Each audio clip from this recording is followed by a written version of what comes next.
আমি Soma's baking and cooking থেকে বলছি।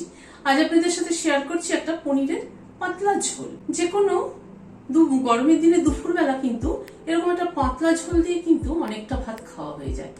এবং ফোড়নটা কি দিলাম, লাস্টে কি দিলাম, চলুন তাহলে দেখে নিই একবার। এখানে 200 গ্রাম পনির নিয়েছি।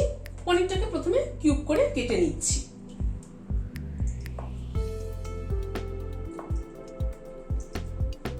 ছোট বড় যে যেরকম ইচ্ছে সাইজ অনুযায়ী কাটতে পারে। এটা ফুল ক্রিম পনির। ফুল ক্রিম পনির হয় কি খেতে ভীষণ সফট হয়। পনিরগুলোকে কিউব করে কেটে নিলাম।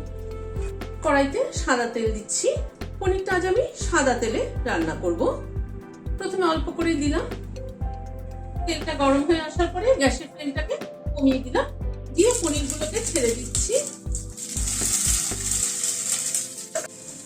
অল্প একটু নুন ছড়িয়ে দিলাম, দিয়ে পনিরগুলোকে একটু হালকা করে ভেজে নিচ্ছি।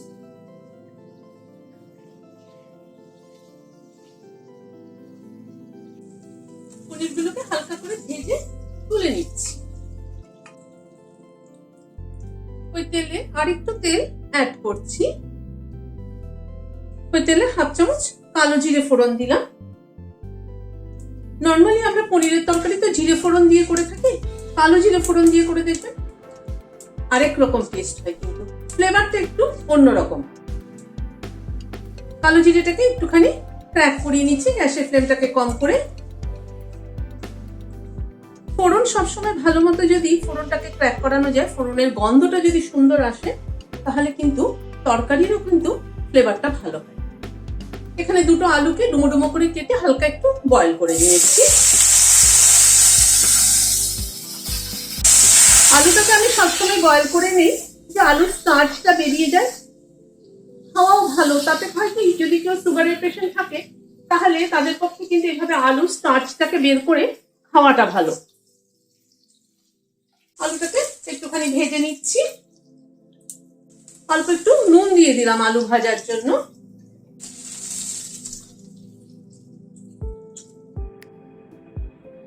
আলুটাকে মিনিট 2 সময় ধরে একটু ভেজে নিলাম। এখানে 1 ইঞ্চি মতো একটা আদার টুকরো আর 2টো কাঁচা লঙ্কা পেস্ট করে নিয়েছি, সেটা দিয়ে দিলাম। আদা আর কাঁচা লঙ্কাটাকে দিয়ে একটু নাড়াচাড়া করে নিচ্ছি।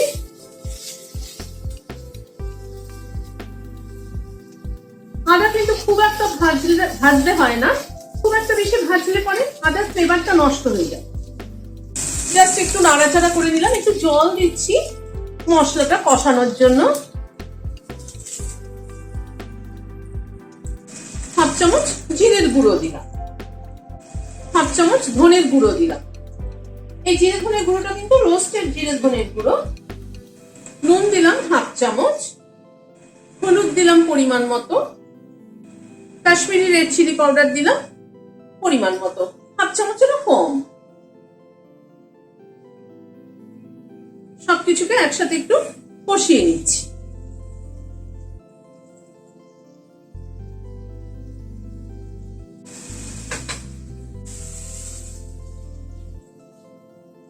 মশলাটাকে মিনিট খানেক একটুখানি কষিয়ে নিলাম, নিয়ে গ্যাসের ফ্লেমটাকে কম করে দিলাম।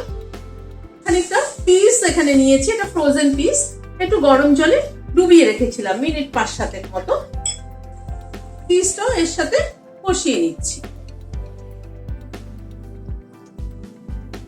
এখানে 2 চামচ টক দই নিয়েছি, টক দইটা একটু ফেটিয়ে নিয়েছি, নিয়ে দিয়ে দিচ্ছি।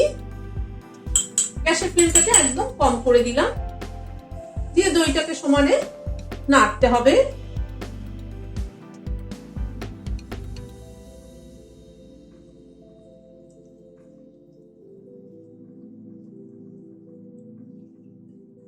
এবার সব মশলাগুলোকে একসাথে আবার একটু কষিয়ে নিচ্ছি। মশলাটাকে মিনিট 2 সময় ধরে কষিয়ে নিলাম। এখানে 15-20টার মতো কিশমিশ পেস্ট করে নিয়েছি, সেটা দিয়ে দিলাম। কিশমিশ বাটাটাকে দিয়ে আবার একটু নেড়ে নিচ্ছি। কিশমিশ বাটা দিয়ে কালো জিরে ফোড়ন দিয়ে এভাবে পনিরের পাতলা ঝোল খেয়ে দেখবেন যে কোনো নিরামিষের দিনে ঘরে ভাত দিয়ে খাওয়ার জন্য কিন্তু এটা কিন্তু দারুণ ভালো একটা রেসিপি। হালকা পাতলার উপরে, অথচ কিন্তু ভীষণ টেস্টি। কিশমিশ বাটাটাকে দিয়ে মশলাটাকে আবার একটুখানি কষিয়ে নিচ্ছি। মিনিট খানেক একটুখানি নাড়াচাড়া করে নিলাম কিশমিশ বাটাটা দিয়ে। এবার গরম জল দিয়ে দিচ্ছি। ঝোলটা নিজেদের পছন্দ অনুযায়ী দেবেন, যে যেরকম ঝোল রাখবেন সেইভাবে জলটা অ্যাড করবেন, কিন্তু সেটা অবশ্যই কিন্তু গরম জল। রান্নায় কিন্তু কখনোই ঠান্ডা জল ব্যবহার করবেন না, তাহলে কিন্তু পুরো তরকারি টেস্টই নষ্ট হয়ে যায়। এবার পনিরগুলোকে দিয়ে দিচ্ছি।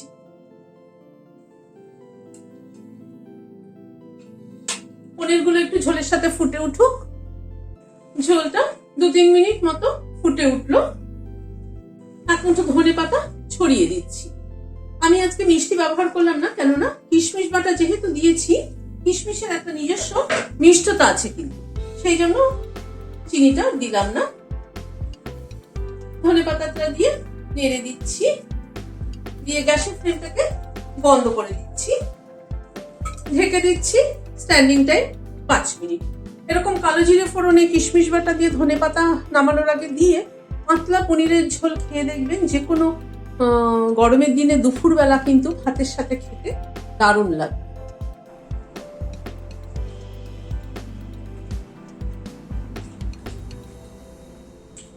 কালো জিরে ফোড়নের গন্ধটা কিন্তু পনিরের মধ্যে ভীষণ ভালো লাগছে, আর কিশমিশ বাটা, লাস্টে ধনে পাতা কুচি সব দেওয়াতে, মানে কালো জিরে ধনে পাতা দিয়ে তো নর্মালি আমরা মাছের ঝোল করে থাকি, কিন্তু পনিরের ঝোল এরকম পাতলা করে দেখবেন, দারুণ লাগে। কিন্তু ভালো লাগলে একটা লাইক এবং সাবস্ক্রাইব করার অনুরোধ রইল।